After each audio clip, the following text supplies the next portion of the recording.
Has a friend of yours ever drifted away or stopped doing activities that they used to enjoy? Or maybe you yourself are feeling more stressed than ever before. Or you feel like you can't get a grip on your own emotions, and you feel alone because of that. These are just some of the signs that you or the person that you know might be struggling with mental health illnesses. Now, these signs might not always mean that you or that someone actually have a mental health illness. That doesn't mean it's not a good idea to check up on them and see if you can help them. Just a basic one-on-one conversation can open the door into seeing how someone truly feels. And the opening of this door is just the first step on the road to recovery when it comes to mental health illnesses. Also, seeing how they react in public can be a sure tell sign as to whether or not they actually have a mental health illness. There's these things that are called stigmas, and they're like judgments or stereotypes of something, in this case, mental health illnesses. We're going to see the two different types of stigmas, the first one being public stigma, and the second, self-stigma. In this video, we'll be showing these stigmas and how they affect people, as well as ways that people suffering with these illnesses can get help and how you yourself can help a friend or family member that suffers with these illnesses. My name is Jake Bremer, And my name is Pino Montemero. and together we are going to defeat mental health stigmas. It is very important for people in need to get the help or their condition might worsen. And what stigma can do is manipulate their thoughts into thinking that they don't need help or that there's nothing wrong with them to begin with. What causes this is like a big game of telephone. Stereotypes and judgments start out in small groups. As more people listen to these groups, the information being passed around gets more twisted, causing more stereotypes to be developed, and larger groups of people who listen to them. It's called public stigma, and public stigma is caused by news stations, TV shows, talk shows, and movies. Then, the people who have mental illnesses start to believe in these stereotypes, or people who are on the fence as to whether or not they have a mental illness throw away the idea of having one and believe that the signs that they show are normal or fake, and this is called self-stigma. People should know not to believe everything that they hear. And that there's always more than one side to a story. Not all media sources provide trustworthy information, so before you make any judgment calls, you have to make sure that the information that you've heard is true to the core. This is how we as a people can just start to defeat stigma. Defeating stigma won't be an easy task though, and it's going to require a lot of time and effort to change the way that we think.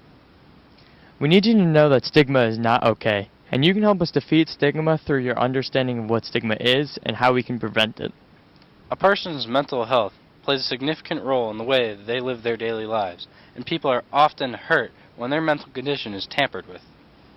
A majority of people suffering with mental health illnesses suffer in their teenage years or early adulthood. Let's take a look and see what we can learn about young adults and mental illness. Hi, I'm Macy Kerrigan. Did you know approximately 1 in 5 children ages 13 to 18 have suffered from a mental health illness in their lifetime? We see such a high number of kids suffering from mental illnesses because about half of chronic mental illnesses begin developing before the age of 14. But the majority often wait a long time before seeking help from a professional. The issue is, children don't have the ability to understand the signs of a mental health illness. And if they develop one, they end up falling deeper into it because they didn't know they developed one. It's sad because children are affected and influenced by something that they don't have control over, and sometimes they make poor and harmful decisions because of it. For example, children with mental illnesses make up about 70% of the population of the juvenile justice system. There are many causes to these illnesses, such as genetics or other outside stressors such as work, school, sports, or family issues. For example, anxiety disorder is the most common mental illness seen in students and is often considered a gateway disorder into the growth of other disorders such as depressive disorder or others. Being able to identify the symptoms of a mental health illness is a very important step in the process of recovery, but seeking help is the most important step. Mental health illnesses almost never just fade away without first seeking help. But once again, these signs can be mistaken as other things. You have to open up and talk to someone, or go see a medical professional. Or maybe you just have to find an activity that you enjoy that takes your mind to a better place. Mental illnesses are not something to be ashamed of, but letting them control you is harmful. Be educated and educate your friends on the resources in your community. Is your town home to the office of a licensed therapist? Or is there a referral call line that can assist you in seeking the help you need? But then again, there are not always enough resources for everyone to get the help they truly need. This is why we as a society must develop a program that produces more resources for those who are struggling to get better and continue to be productive members of society. Trying to understand what someone is going through is not a proper way to help them out. So what can you do to help someone then? In order to learn some of the ways that we can help someone who is battling a mental illness, we spoke with Macy, who has been diagnosed with 2 mental health illnesses, our friend Luke Dufresne, who has been a first-hand witness to a friend battling depression, and a licensed therapist, Elizabeth LaChapelle. To help us better understand mental health illnesses and how they affect those who suffer with them, we're going to be interviewing our friend Macy, who is diagnosed with anxiety disorder in the 8th grade and depression in her sophomore year. She's now a senior in high school and can better manage her mental health illnesses now that she knows about the resources available to help her. What caused you to first feel anxious? Well, the first time I had an anxiety attack was in 8th grade in world history class. And I don't know if it was the workload or the people I was working with, because it was a group work, but I think that definitely is what caused it. What continues to produce this anxiety for you today? School definitely contributes to that a lot, but also my family and friend, if they have issues, that messes with me. And how do you deal with this anxiety? I have been prescribed medication to deal with the anxiety, and I also see a therapist every other week to just find ways to help with it. And who would you say have been your biggest supporters since you've been diagnosed? Definitely my mom has been my #1 supporter, and my dad, he's there. And definitely my friends, the ones who understand what's actually happening, have helped out a lot. And on the contrary to that, have you ever had people who haven't been supportive of you? Definitely. I've been bullied for my mental health illnesses because people don't understand what they actually are.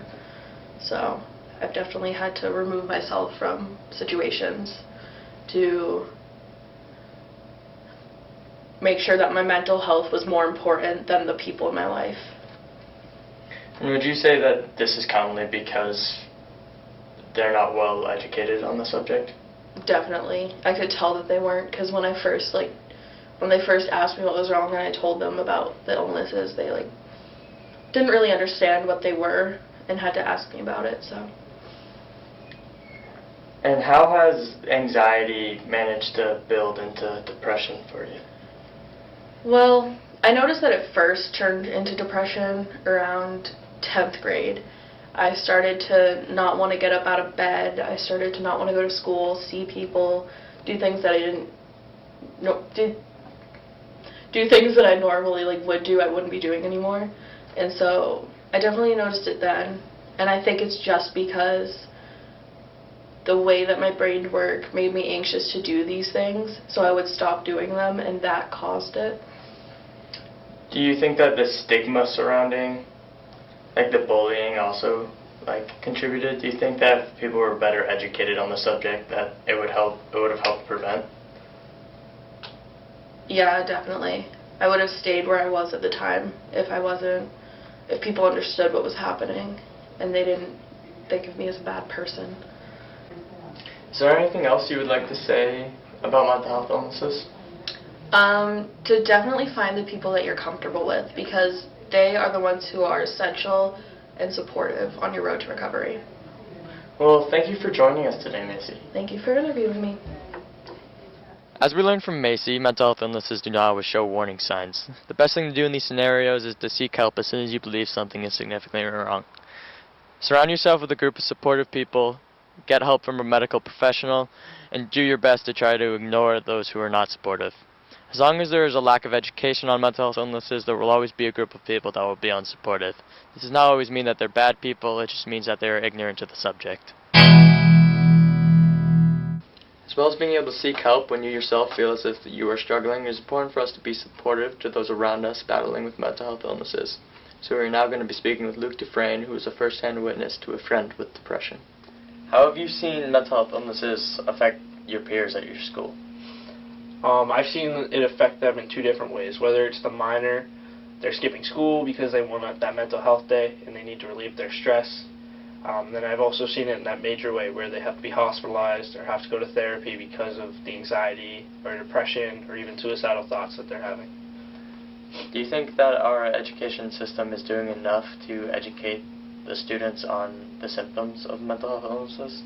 Yeah, I think that they're doing well with teaching about the symptoms. Like, I remember back in health class and even English class, like, learning about the symptoms of depression and anxiety, but I don't recall learning about, like, coping mechanisms or even a way to find help within the school or the family or even outside of both. And I think that's, like, the most important part. Why do you think that so many students that suffer from mental health illnesses don't receive help? Just personally, from a teenager, when you are depressed or you have anxiety, you internalize it because you don't want to feel inadequate, like, among your peers, and you don't want to feel like that lesser being because you're, like, asking for help. And I think it's really important to realize that you're not inadequate and that you just need to find help so that you can feel better as a person and move on. Are you surprised that 20% of the kids our age will experience a mental health illness at some point in their life? No, I'm not actually surprised. I'm actually more surprised that it's not more.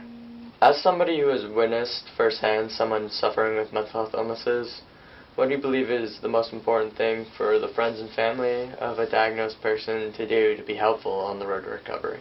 I think that there's two types of people. There's a person that wants to shower the person with material things like gifts and events to go to just to help with the short term. And then I think that there's the person that gives love and time and patience to the person and really whatever they need, whether that's space or company, and just like their presence. And I think that that second person that is there for them is much more important because it's going to help long term compared to that short term person that's just giving, like, things to the person. And how is this friend of yours doing now? He's much better, yeah. And what would you say would be the most important factor on his road to recovery? I think that the one event that made him have a mental illness, it really opened his eyes to, like, the people around him and who was giving him love and time and patience and who were his true friends compared to the people that just were there just to have a good time.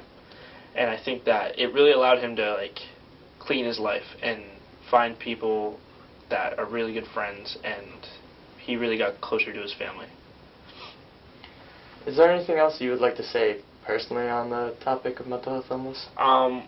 If you have a mental health illness or you know someone that has a mental health illness, just give them love and give them time.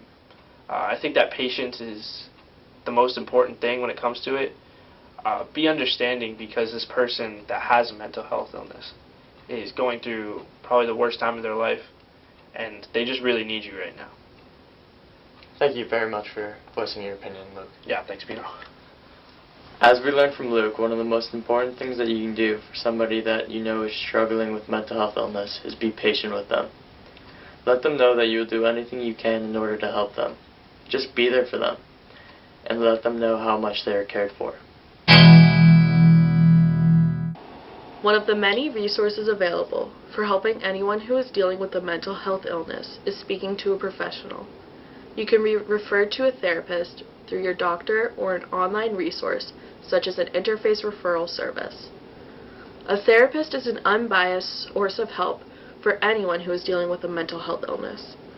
To help us better explain how helpful of a tool a professional can be and how to defeat mental health stigma, we talked to Elizabeth LaChapelle, a family and wellness therapist. What is the biggest benefit of seeing a therapist? I think the biggest benefit that people get from coming to therapy is knowing that they have one person in their life that, you know, is going to be objective and free from any emotional connection, so they can just lay everything out there, you know, in an environment where they're not going to be judged, and really for the therapist to help them sort of sort out all of their thoughts that are contributing to their feelings and mental health symptoms that they may be experiencing that led them to seek therapy to begin with.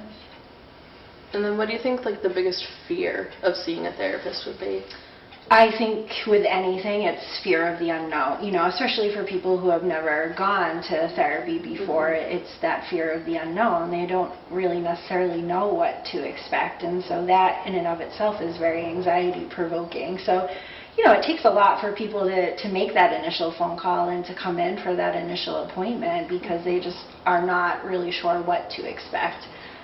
Especially if they don't have any previous experience to call upon. Or, you know, unfortunately, if someone's had a negative experience in therapy, it makes it even harder for them to then seek it out again or find someone else to work with. So it's fear of the unknown, not knowing what to expect, and some of it is just fear of, you know, if people find out I'm going to therapy, you know, what are they going to think of me? Are they going to think something's wrong with me, or that I'm bad, or I can't handle things? So it's also fear too of what other people are going to think or view them as. And then what treatments, either with or without therapy, do you recommend?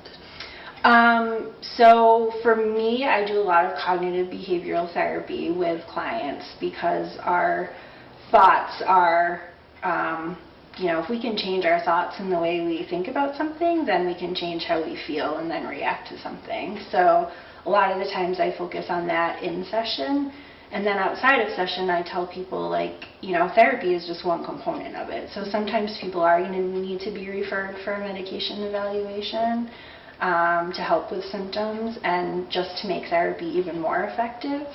And then I tell people, like, you know, physical exercise is going to be helpful. Finding something that they just enjoy doing, like a hobby or just something that they feel good about doing. Mindfulness is really big right now, so a lot of places are doing like guided meditation classes, yoga. So, you know, your physical well-being is so tied into your emotional well-being and vice versa that it's important to do things for both your mind and your body. How do you think the general stereotype affects like patients negatively?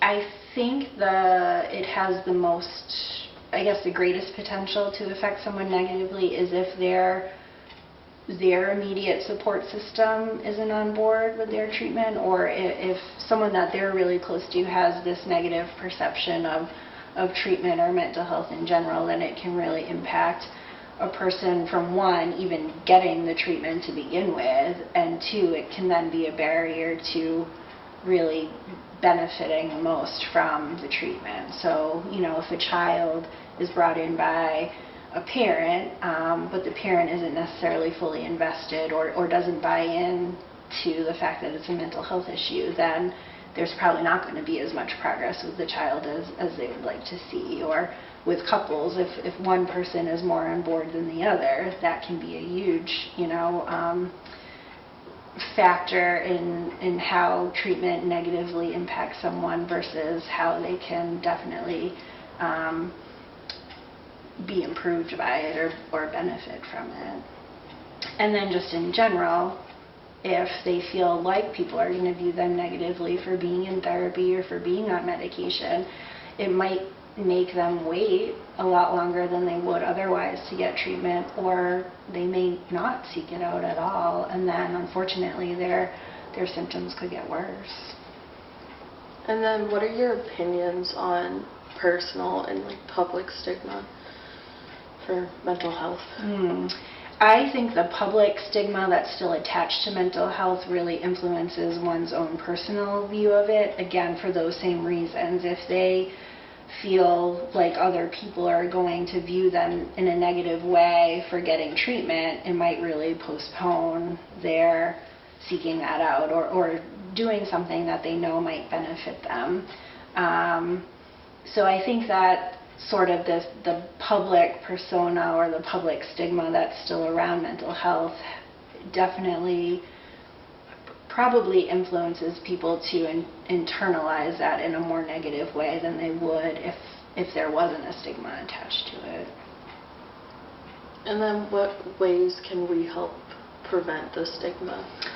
I think by just making mental health part of the everyday conversation in a very factual, logical-based way. You know, there's been a lot of, pop culture series or shows or, documentaries around mental health issues, but that can sometimes be romanticized and not always give a sort of factual account on how someone's mental health is really being treated. So having it be part of the conversation, schools adopting mindfulness-based practices, teaching kids about their feelings, your pediatrician's office, your primary care doctors, typically they're going to be the first person you see if you're experiencing some mental health symptoms. And so, I was at a training at the beginning of the year, and there are these researchers at Clark who have developed the relationship checkup.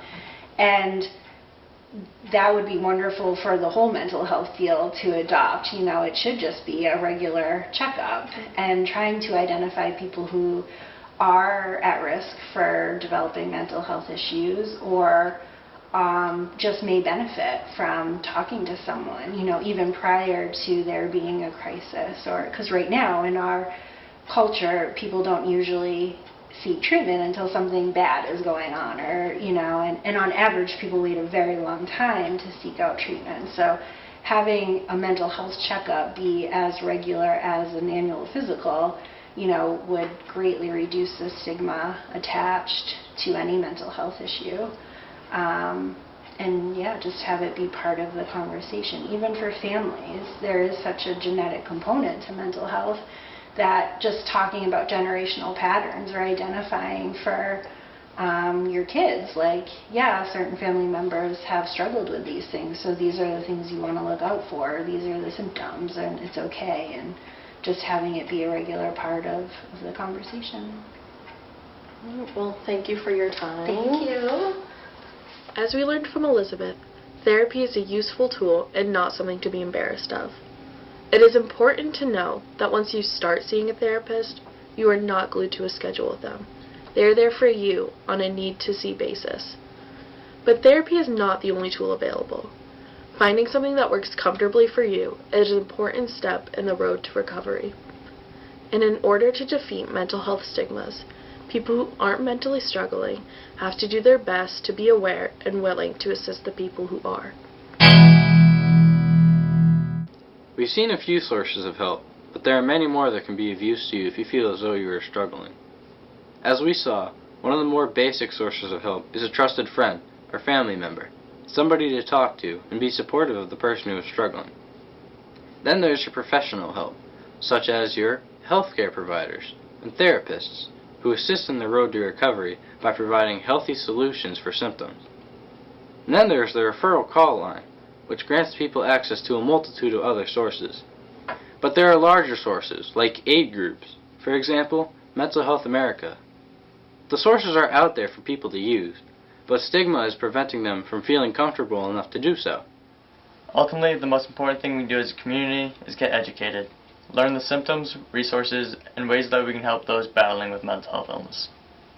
We must all work together in order to defeat the stigma surrounding these illnesses, because those who have them need our help in order for them to be able to recover. It's just like being born with any other illness. It affects the well-being of the diagnosed person, and everyone deserves an equal opportunity to fight their illness and get better. Without seeking the proper help or support, these illnesses can take complete control over a person's life, causing their mental health to get even worse. That is why it is so important to pay close attention to these illnesses, because they affect the most important part of the human body, the brain.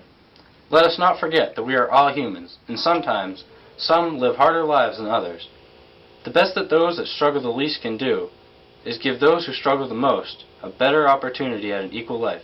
Thank you for watching our video. We hope that you can take what you learned here today and try to do what is right from here on out. Let's win this battle against stigma. one person at a time.